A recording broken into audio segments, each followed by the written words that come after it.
La pollution. Aujourd'hui, les scientifiques prennent la menace très au sérieux. Nous sommes dans un laboratoire près de Paris. Emprisonnés dans ces tubes de verre, ces rats respirent un mélange d'air et de polluants. Objectif, déterminer leur seuil de tolérance. Ces expériences viennent de commencer. Elles nous diront bientôt ce que nous, êtres humains, risquons de devenir au siècle prochain.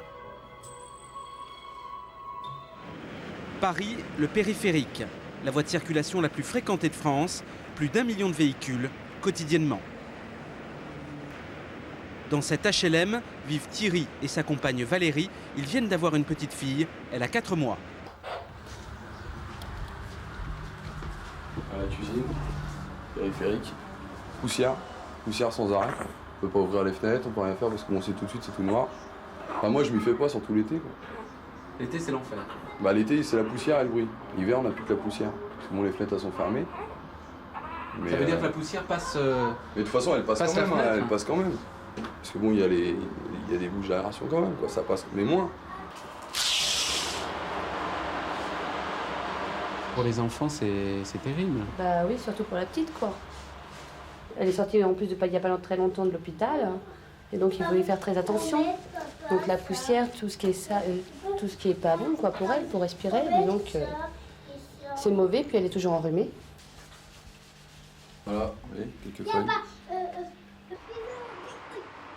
Si on ferme pas les fenêtres, bah c'est la folie, quoi.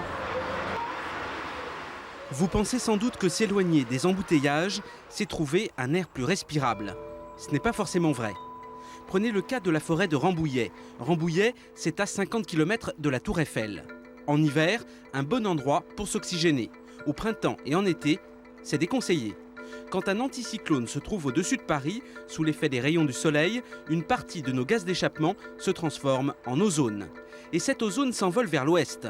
Rambouillet est alors moins fréquentable que le boulevard Saint-Germain.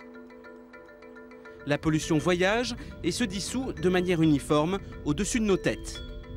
Pour comprendre, suivons le professeur Perros et son équipe. Une fois par trimestre, il mesure la qualité de l'air à 3 ou 4 000 mètres d'altitude au-dessus de l'Île-de-France. Pascal Perros embarque dans l'avion ses appareils d'analyse. Ils permettent d'évaluer en direct, pendant le vol, le niveau de pollution dans l'atmosphère. L'air est prélevé à l'extérieur, passe dans tout un système de régulation de pression et rentre ensuite dans les appareils par ces entrées ici. Ce que disent ces appareils est très préoccupant. Le niveau d'ozone a tendance à progresser de façon alarmante. C'est une constante depuis le début du siècle et ça va en s'aggravant. Au début du siècle, ces niveaux, au lieu d'être à 45 ppb, se trouvaient au voisinage d'une dizaine de ppb. Donc ça veut dire que la concentration a été multipliée par un facteur 4. Ce qui est à craindre, c'est que ce niveau continue d'augmenter et que l'on risque de voir au cours des prochaines années ces niveaux d'ozone monter et atteindre 60-70 ppb à des niveaux qui poseraient de sérieux problèmes pour la santé des gens et pour des atteintes sur la végétation. Effectivement, à cette altitude, l'ozone, c'est dangereux. Rien à voir avec la couche d'ozone, qui se situe dans la stratosphère et qui nous protège des rayons du soleil. Là, nous sommes beaucoup plus bas, et ce qui s'y passe a des répercussions directes sur ce que nous respirons. Regardez, nous passons au-dessus de la région d'Amiens. Amiens, c'est à une centaine de kilomètres de Paris.